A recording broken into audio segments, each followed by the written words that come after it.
On this episode, I'm going to answer how you buy a home when you have a home to sell.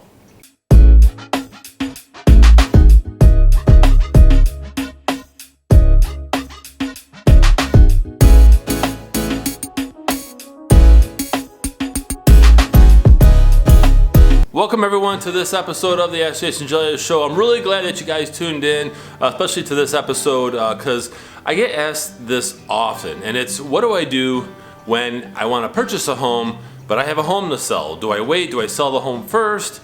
Do I buy a home and then I put my house on the market? What do I do?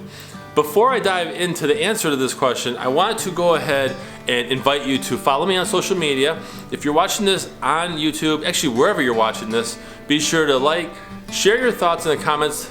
Definitely reach out to me at it'sallabouttherealestate.com. Sign up, there's a pop-up form. Sign up to receive this show in your email once a week. There are certain things that you should do. Now ultimately, right, you have to look at the market and determine how fast you feel your house will move. Okay, I always feel, and I always tell clients that are looking to buy a home and sell a home, that you should have a pretty good idea of what areas you want to look in, and we should have your house on the market. I like to have a house on the market.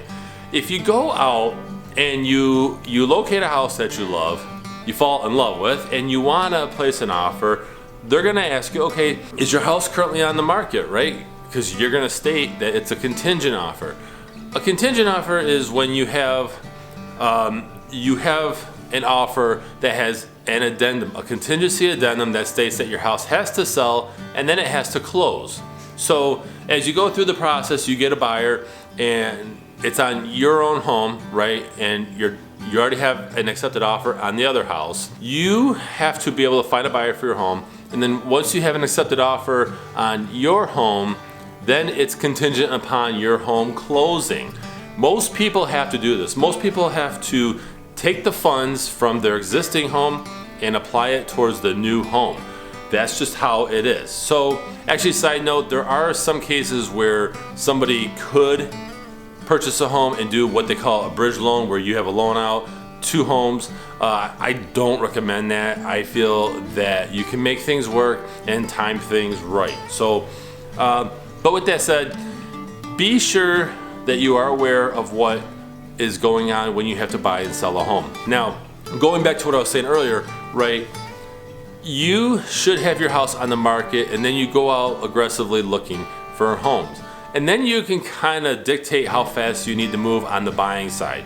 If your home hits the market and you have a bunch of showings and potentially tons of offers coming in, then you want to basically speed up your buying search, right? Don't settle, but just get out as much as you can. On every day off you have, get your agent out, okay, get out looking at properties, rule out some, and get out there looking. So ultimately, how fast your house sells, or the activity on the home that you're trying to sell, will dictate how fast you should move on the buying side. So always put your house on the market. That's my professional opinion, is put your house on the market and then go home shop, because it should work out good to where, okay, you locate a property and then you get somebody purchasing your home.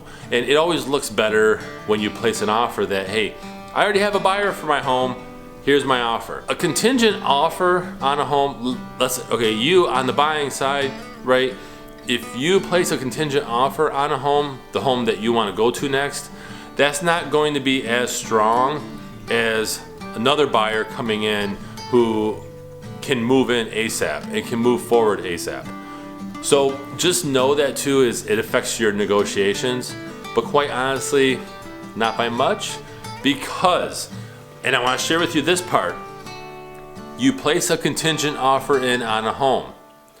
There is a clause in there that states you have to have, typically it's 72 hours. It could be 48, but the most common is 72 hours.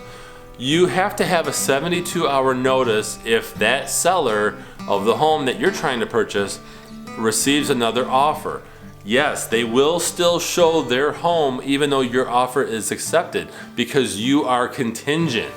Completely different. Let's kind of go through an example of this. So I'm a buyer and I put an offer in with my agent as a contingent offer, okay? I don't have a buyer for my house yet, whatever. I can do inspection and things like that just to kind of make sure that this house is sound. But now I'm like, okay, that seller is still showing their home. I don't have anybody looking at my house yet, whatever. All of a sudden, that seller, the seller of the home that I placed my offer in, received another offer. They then give me, the buyer, 72-hour notice. Hey, we received another offer, we want to accept it, but we have to give you an opportunity to remove your contingency or do something different, right? So that could happen. A lot of agents, sellers agents, don't like contingent offers. I think it's crazy because, okay, you can still show the home, right? If I'm selling a house and I get a contingent offer, that's good to have, because that offer, right, that buyer could have someone that comes in and purchases their house any day, any minute. Actually, they can show up and boom, they want to buy the house and then they can move forward, right? But a lot of agents, many agents actually, I shouldn't say a lot, many agents don't like taking a contingent offer. I don't know why. It's a mental thing. Some of them think, well, if you can't move forward, right? But I say take it, welcome it, right? Because you have the opportunity to still show your home. It doesn't hurt the seller at all. That's my opinion. I have never seen it hurt any seller. Matter of fact, it gives you leverage, right? Hey, we have an offer. Great. Come in strong if you really want the home. So, in a nutshell, should you buy your home first without selling yours? Again, my opinion is get your home on the market, right? Get it out there, and then look for houses. Now, this applies to you going out with a realtor, okay?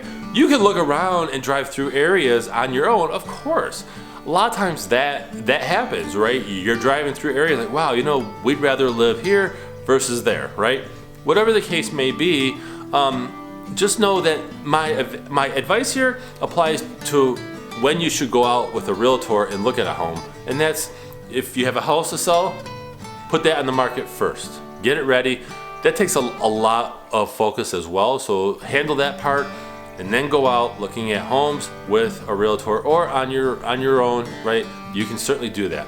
So I hope this helps. I hope you found this episode valuable. I do this show every week for those of you who are new to this show, so be sure to like, follow, subscribe. If you subscribe on YouTube, hit the bell.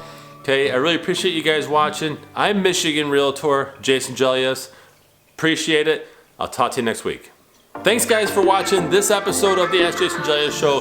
Did you know that I also have a podcast? Go to where you love your podcasts, where you love to listen to those podcasts, right? Search Ask Jason Gelios Show, or you can search my name, Jason, Gelios, and be sure to subscribe. Take me on the road with you, right? You can hit audio. I add episodes all the time. Be sure to subscribe to my podcast. Thank you.